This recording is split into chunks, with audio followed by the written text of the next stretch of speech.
আমি যদি বাংলাদেশ টিমের ম্যানেজার কিংবা হেড কোচ হতাম, ওয়েস্ট ইন্ডিজের বিপক্ষে দ্বিতীয় টি-20 ম্যাচ হারার পরে ড্রেসিং রুমে নাসুম, রিশাদ, মুস্তাফিজ এই তিনজনকে দাঁড়া করাতাম। উল্টা দিকে লিটন, তাওহিদ হৃদয়, জাকের আলী অনিক, শামীম হোসেন পাটোয়ারি এবং তানজিদ তামিমকেও দাঁড়া করাইতাম। বলতাম, হাত জোর করো, নাসুম, মুস্তাফিজ, রিশাদ, ওদের কাছে মাফ চাও, মাফ চাইয়া বলো ভাই তোরা আমাদের মাফ করে দে, আমরা আসলে পারি না, আমাদের দিয়ে হচ্ছে না, আমরা চলি না, আমাদের মাফ করে দে। সরি করি না, হাত জোর করে মাফ চাইতে হবে। যে খেলা নাসুম, মুস্তাফিজ, রিশাদ মিলে ওই জায়গাতে নিয়ে গেলেন, যে খেলা বাংলাদেশের 90% জিতা ম্যাচ, সেই ম্যাচ বাংলাদেশ হেরে গেল। আপনি উদাহরণ মনে করে বলেন তো, বিশ্ব ক্রিকেটে 150 চেস করতে গিয়ে টপ অর্ডারের প্রথম 4 জনের 4 জনই লাইফ পেয়েছেন। কোনো একজন একটা ভালো ইনিংস খেলে ম্যাচটা শেষ করে আসতে পারেননি।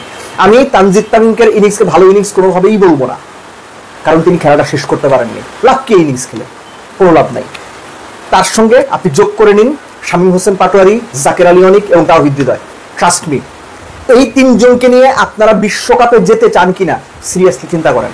আমি এর আগের ভিডিওতে আলোচনাতে প্রথম ম্যাচের পরের দিনই বলেছিলাম, আবারও বলছি, আবারও রিপিট করছি, তাওহিদ হৃদয়, জাকের আলী অনিক এবং একই সঙ্গে শামীম হোসেন পাটোয়ারি, এই তিনজনকে নিয়ে আপনারা বিশ্বকাপে যেতে চান কিনা চিন্তা ভাবনা করে দেখেন।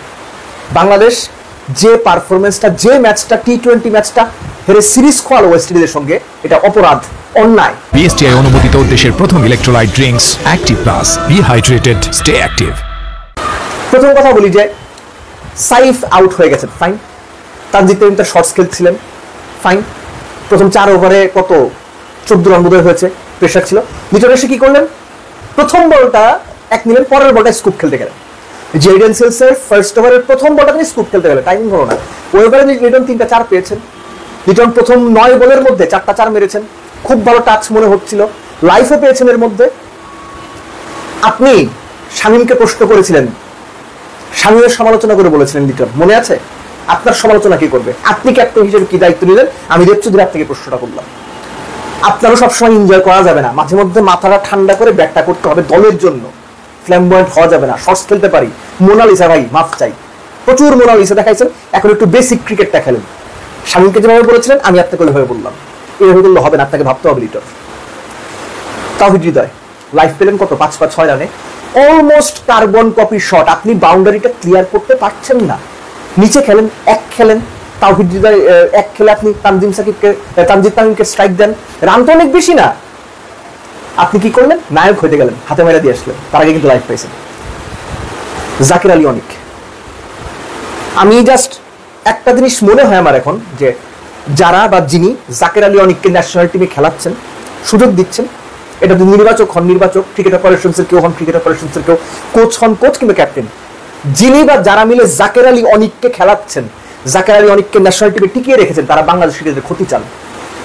ওনারা স্বার্থপর, ওনারা বাংলাদেশ ক্রিকেটের শত্রু। আমি আবার বলছি, জাকের আলী অনিককে যারা টি-20 টিমে টিকিয়ে রেখেছেন, খেলাচ্ছেন, তারা বাংলাদেশ ক্রিকেটের শত্রু। আমার কথা আপনি না মানতে পারেন, কিন্তু আমি এটা এখন মনে প্রাণে বিশ্বাস করি। জাকের আলী এই লেভেলে হচ্ছে না, পারবে কি পারবে না? আগে তিনি মোটামুটি ভালো তো খেলেছেন বিভিন্ন সময়, এখন হচ্ছে না, এখন ড্রপ করেন ভাই। ছেলেটাকে আর প্রেসারে ফালায়েন না, ওর লাইফটা হেল করেন না। আপনারা আপনাদের লাইফ ফেল করার সাথে সাথে বাংলাদেশ ক্রিকেটটাকে হেল বানাই দিচ্ছেন জাকের আলীকে নিয়মিত খেলায়া। দরকার নাই এই ছেলেটাকে, ওকে একটু ব্রেক দেন, ও রেস্ট নিক, ও বাসায় যাক, খাওয়া দাওয়া করুক, ঘুমাক। সিলেটে প্রচুর ভালো ভালো মাছ পাওয়া যায়, সেগুলো খাক, খেয়ে দে, একটু রিফ্রেশ হোক। জাকের হচ্ছে না। একটা ব্যাটসম্যান 17টা 18টা বল খেলে একটা মাত্র শট ভালোভাবে কানেক্ট করতে পারে। শর্ট বল কোথায় আছে, ব্যাট কোথায় আছে জানে না, পেরিস্কোপের মতো ব্যাট ওপর দিকে কানায় লেগে পেছন দিয়ে যায়। জাকেরের হচ্ছে না, ওকে আর প্রেশার দিয়েন না। শামীম হোসেন পাটোয়ারি সবশেষ 8 ইনিংসে 4টা শূন্য করেছেন, একটা 1, একটা 30, একটা 33, এবার একটা 1 গেছে। শামীম হোসেন পাটোয়ারিকে নিয়ে আপনারা কি ভাবছেন? অনেকেই বলেন যে শামীমকে কেন সাপোর্ট করেন। আপনারা একটা জিনিস বোঝেন না, যে কাউকে অপমান করা আমি সাপোর্ট করতে পারি না। শামীম খারাপ পারফরমেন্স করলে সেটা সমালোচনা আমি করবো, এখন যেমন করছি। খুব বাজে পারফরমেন্স করছেন, জঘন্য, কিন্তু শামীমকে যদি কোনো ক্রিকেটার কিংবা কেউ অপমান করে আমি সেটা প্রোটেস্ট করবো। ঠিক একইভাবে জাকের আলী অনিককেও যদি কোনো ক্যাপ্টেন প্রকাশ্যে বলেন যে জাকের চলে না, তাকে ভাবতে হবে, আমি সেই ক্যাপ্টেনের সমালোচনা করবো। Simple as that. So Jaker Ali Anik, Towhid Hridoy, Shamim Hossain Patwari, এদের নিয়ে কি ভাববেন, কেন ভাববেন, সেগুলোর যথেষ্ট কারণ বাংলাদেশ ক্রিকেট বোর্ডের কাছে রয়েছে।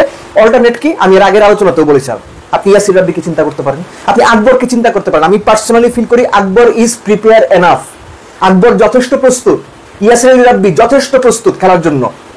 সো বিশ্বকাপের আগে আপনারা যদি আবারও তামাশা করেন, আবারও যদি এই অফ ফর্মের প্লেয়ারদের নিয়েই এগোতে চান, তাহলে ধরেই নেব আপনার বাংলাদেশ ক্রিকেটের শত্রু। শুধুমাত্র কোরামের জন্য, শুধুমাত্র নিজের আয়ত্তের প্লেয়ার, শুধুমাত্র নিজের পছন্দের প্লেয়ার, এই কারণের জন্য যারা ডিসিশন নিচ্ছেন বাংলাদেশ ক্রিকেটের ক্ষতি করছেন। যখন টপ অর্ডার এভাবে কলাপস করলো, শেষ 5 ওভারে 50, জাকের আলী ব্যাটে বল লাগাতে পারছেন না, শামীম হোসেন পাটোয়ারি এক করে বোল্ড আউট হয়ে যাচ্ছে, তখন কোনো আশা আসলে থাকে না। কিন্তু আশা ছিল আমাদের। 105 রান ওয়েস্ট ইন্ডিজ, 11 ওভার শেষে 1 উইকেটে, মনে হচ্ছে 200 করবে। নাসুম আসলাম বোলিংয়ে পরপর 2 বলে 2 উইকেট তুলে নেন। তার আগ পর্যন্ত শাইখ 30 বলে 50, আথানাজে 32 বলে 52 নট আউট। 200 হয়েই যাবে মনেই হচ্ছে। পরপর 2 বলে আপনার আথানাজ এবং শারফিন রাদারফোর্ডকে আউট করলেন। একটা ছিল হচ্ছে প্রথমটা কত 93-94 কিলোমিটার, পরেরটা 10 কিলোমিটার স্লো। লিটনের এখানে একটু প্রশংসা করতে হবে। 2 উইকেট যাওয়ার পর তিনি তার প্রিমিয়ার বোলার মুস্তাফিজ কাটলেন। মুস্তাফিজ শাই হোপের প্রাইসড উইকেটটা নিয়ে দিলেন, সেটাও তুলনামূলক স্লোয়ার বলে। আগের 3টা ডেলিভারি, দুটো ছিল কত 135, 134 এরকম, ওই বলটা ছিল 121, যেটাতে শাই হোপ আউট হলেন। পরের ওভার উইকেট নাই, 14তম ওভারের কথা বলছি। 15তম ওভারে রিশাদ আসলেন, আবার তিনি ওই ওভারে 2 উইকেট তুলে নিলেন। 2 উইকেট কারকার রবম্যান পাওয়েল, এবং একই সঙ্গে আপনার রবিন পাওয়েলের সঙ্গে কার উইকেট তুলুন ভুলে গেলাম, এনিওয়েজ জেসন হোল্ডার উইকেট। এই দুটো উইকেটও তিনি অলমোস্ট সিমিলার সর্ট অফ লেন্থে বল করেছেন, অফ মিডল, অফ স্ট্যাম্পের একটু বাইরে, টস স্টাপ মারার জন্য দিয়েছেন। এই যে 11 ওভারে 105 1 উইকেট থেকে 15 ওভার শেষে কত 120 মতো 5 উইকেটে, এই যে আপনার 4 ওভারের মধ্যে কত 17-18 রান, 4 উইকেট তুলে নেন বাংলাদেশ।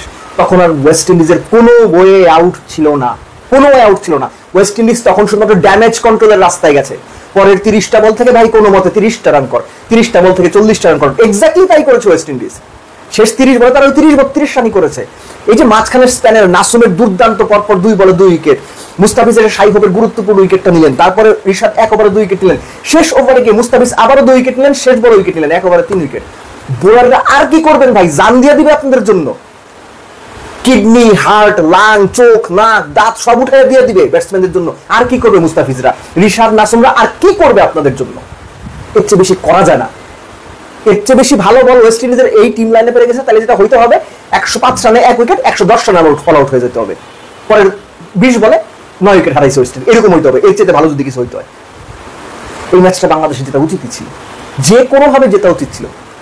সিদ্ধান্তহীনতা, ঠিকঠাক মতো শট সিলেকশন না করতে পারা, নিজের উপর নিয়ন্ত্রণ না থাকা, অপ্রয়োজনীয় শর্ত রয়েছে, গেমটাকে ডিপে নিয়ে না যাওয়া, এক্সট্রাঅর্ডিনারি কিছু করতে যাওয়া, অপ্রয়োজনীয় শটগুলো শুধুমাত্র খেলা না, অপ্রয়োজনীয় মুহূর্তে খেলা, এর সবই হারের কারণ। লাস্টলি তানজিদ তামিমের কথা বলে শেষ করব।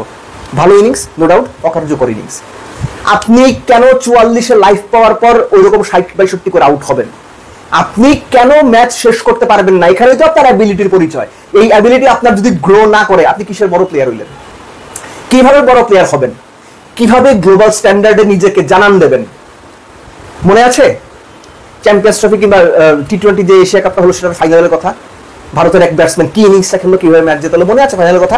আপনারা নায়ক কিভাবে হবেন? আপনারা তো উইকেট দিয়ে আসেন, সেট হয়ে গিয়ে 16-17 ওভার পর্যন্ত খেলেন, যখন দলের 30 রান বাকি তখন আপনারা উইকেট দিয়ে আসেন। এটা বড় প্লেয়ারের লক্ষণ না, কোনোভাবেই এগুলো বড় প্লেয়ারের লক্ষণ না। এই ম্যাচ তানজিদ তামিমকে জেতাইতে হইতো, বাংলাদেশকে 1 ওভার আগে জেতাইতে হইতো, নিজের পক্ষে 3 বল আগে জেতাইতে হইতো, পারেন নাই তিনি। সো আপনার কাছে যা খুশি তাই হোক, এই ইনিংসের আমার কাছে কোনো মূল্য নাই। হ্যাঁ, নাম্বারস 50, তার ক্যারিয়ারের 8 নাম্বার 50, 135-36 স্ট্রাইক রেটে রান করেছেন, গোটা 3-4 ছক্কা মেরেছেন, সব ঠিক আছে, কিন্তু ভ্যালুলেস, মিনিংলেস, দলের কোনো কাজে আসেনি। এখন বলতে পারেন ভাই ও তো 50 করছে, না করলে কি হইতো? ওই আন্ডাই হইতো। এখন যে আন্ডা হয়েছে, আপনার কাছে ওই 2 হাতে 2 আন্ডাই থাকতো। সো 0 করে 2 আন্ডা থাকা যে কথা, 100 করে 2 আন্ডা থাকা একই কথা। আপনারা আন্ডা নিয়ে লাফান, আমরা অ্যাকচুয়ালি ওই আন্ডা নিয়ে লাফাই। This is so unfortunate, this is unacceptable. এবং লিটন দাস, আবারও প্রশ্ন করি, আপনার দায় কে ধরবে? নিজেকে প্রশ্ন করেন, মুশফিকের মতো বলি, আয়নায় গিয়ে দাঁড়ান, তাকান, টিমটার অবস্থা দেখেন। ঠিক একইভাবে ড্রেসিং রুমে যে কোচেরা বসে আছেন, আয়নার সামনে দাঁড়ান। আপনাদের কোরআন বাংলাদেশ ক্রিকেটটাকে শেষ করে দিচ্ছে যাচ্ছে। এবং দর্শকদের বলি, আপনারাও কথা বলেন, আওয়াজ তোলেন।